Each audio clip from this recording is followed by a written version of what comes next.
Pernah tak anda rasa pening dengan soalan matematik yang macam kusut sangat? Hari ini, kita akan tengok macam mana peta I-Think boleh tukar semua nombor dan formula yang mengelirukan tu jadi satu gambar raja yang jelas dan senang faham. Jom kita pandang matematik dari sudut yang baru. Kita semua pernah rasa macam ni kan? Tengok je soalan dah rasa macam, nak mula dari mana ni? Konsep-konsep dia kadang-kadang abstrak sangat, susah nak bayangkan. Tapi, cuba bayangkan kalau ada satu set alat yang boleh tolong kita susun semua yang serabut tu jadi sesuatu yang kita boleh nampak dengan jelas. Dan inilah dia, alat tu. Peta I-Think. Ini bukan calang-calang contengan tau. Ini sebenarnya 8 alat pemikiran visual yang memang direka khas untuk bagi struktur pada idea-idea kita. Sangat berguna, terutamanya untuk subjek macam matematik. Okey, jadi untuk beberapa minit seterusnya, kita akan bedah siasat kotak alat I-Think ni. Mula-mula kita tengok alat untuk keluarkan idea dan huraikan sifat. Lepas tu, kita masuk bab banding beza dan kelaskan maklumat. Kemudian, kita akan fahamkan pula macam mana nak gambarkan proses dan hubungan. Dan akhir sekali, kita akan nampak kenapa berfikir secara visual ni memang power. Jom kita mula. Okey, bahagian pertama, alat untuk idea dan sifat. Anggap je ini macam warm up kita. Alat-alat dalam kumpulan ni memang cun untuk kita fahamkan dan huraikan satu-satu konsep tu betul-betul sebelum kita pergi lebih jauh.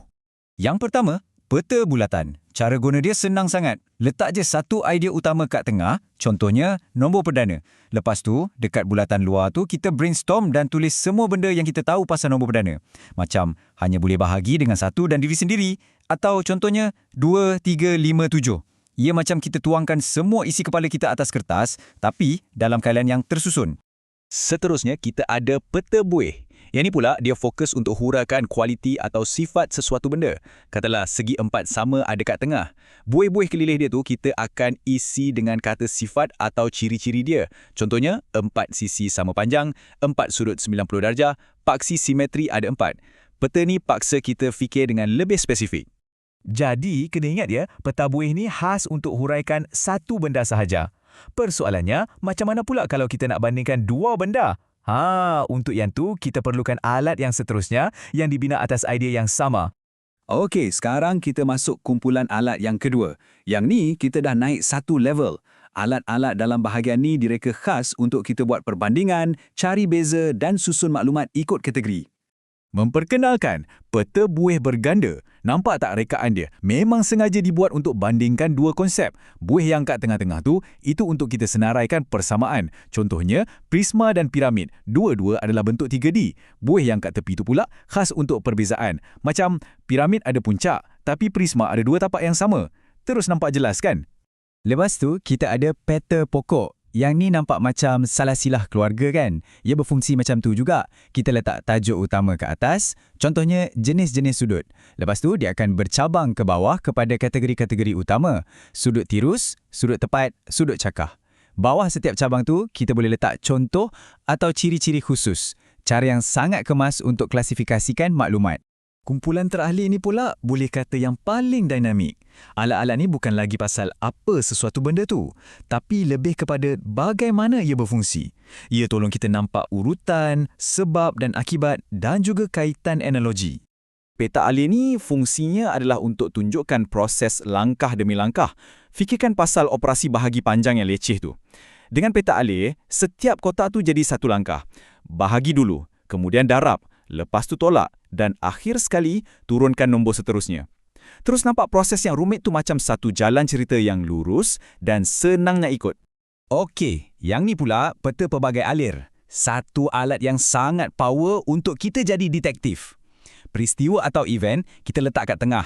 Sebelah kiri kita tanya, apa punca benda ni berlaku? Sebelah kanan pula kita tanya, apa kesan dia?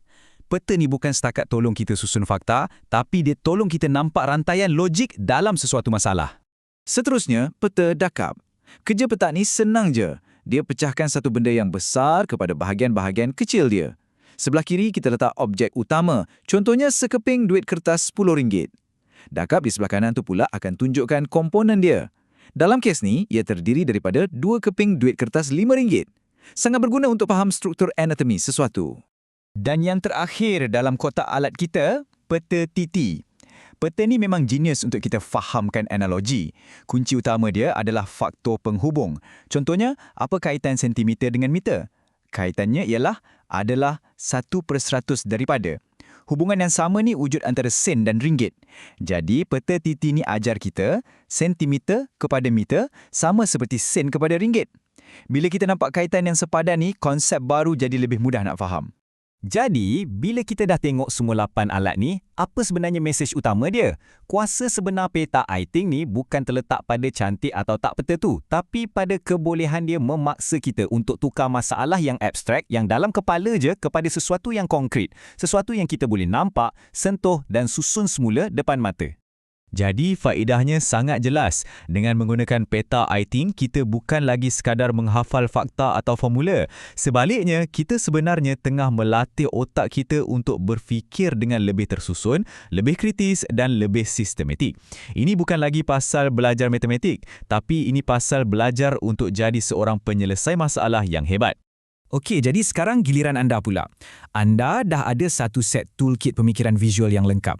Cuba fikirkan satu konsep matematik yang mungkin selama ni anda rasa susah sangat. Dengan alat-alat yang kita bincangkan tadi, masalah mana yang anda akan cuba selesaikan dahulu?